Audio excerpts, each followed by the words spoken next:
चश्मे चश्मे को कूटा गया, जिसके वजह से आंखों से खून निकल गया।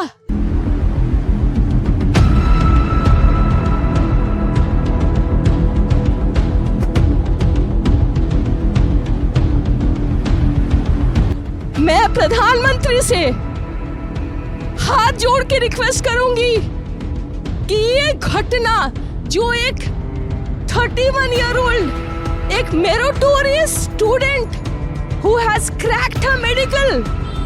नमस्कार दोस्तों, 9 अगस्त को article college of medical and hospital Kolkata में एक 2 साल से काम कर रही training Indian post graduate lady doctor training जो 36 घंटे की लंबी थका देने की शिफ्ट करने के बाद कोई रेस्ट रूम ना मिलने पर सोचते कि सेमिनार हॉल में थोड़ी देर जाके रेस्ट कर ली जाती है, उनकी अगली दिन बॉडी सेमी न्यूड बराबर होती है।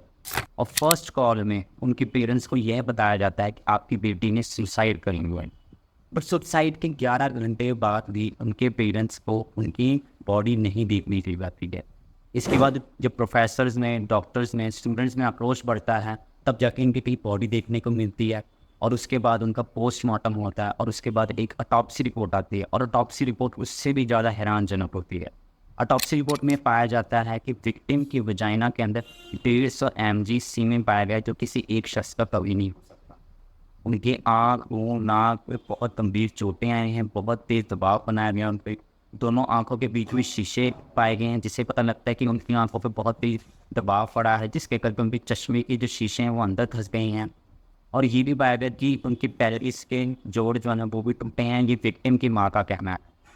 और इसके बाद वहाँ के प्रोफेसर्स में, डॉक्टर्स में बहुत तेज आक्रोश पड़ता है और वो प्रोटेस्ट करना स्टार्ट करते हैं। वो सोशल मीडिया भी ये सारी बातें आना शुरू करती हैं। तब जाके कहीं कोलकाता की पुलिस के ऊपर बहुत ज़्यादा दबाव बनता है, वहाँ की गवर्नमेंट के ऊपर दबाव बनता है, फिर एक इन्वेस्टिगेशन बुलाई जाती है।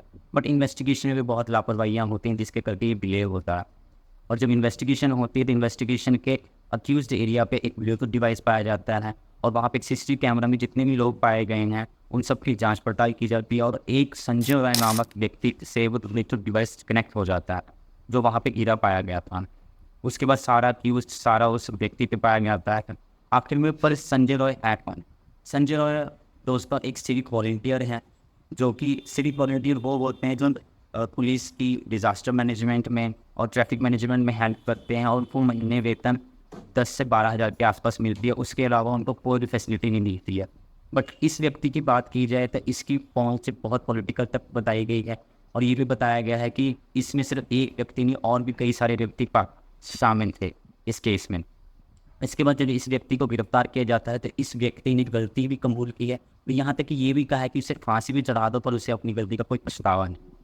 और आखिर में इसका जो पास्ट हिस्ट्री पता की जाए डेटा के अकॉर्डिंग तो पता चलता है कि इनका बहुत ही सेक्सुअल हरासमेंट बिहेवियर रहा है, अपनी बीवियों के लेकर बहुत अब्यूजिव डोमेस्टिक बिहेवियर रहा है, जिससे करके इनकी पहली 3 पत्नियां छोड़ के चली गई और चौथी पत्नी के कैंसर की वजह से डेथ हो गई।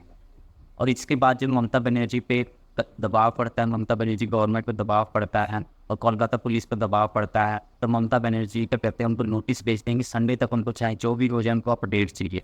पर कोलकाता की पुलिस की लापरवाही से देखते हुए बीच में कोलकाता हाईकोर्ट आती है और कोलकाता हाईकोर्ट ये सारा केस सीबीआई को सौंप देती है। सीबीआई सौंपने के बाद अब ये सारा केस सीबीआई देखती करेगी और कोलकाता पुलिस का भी इसमें कोई रोल नहीं होगा। और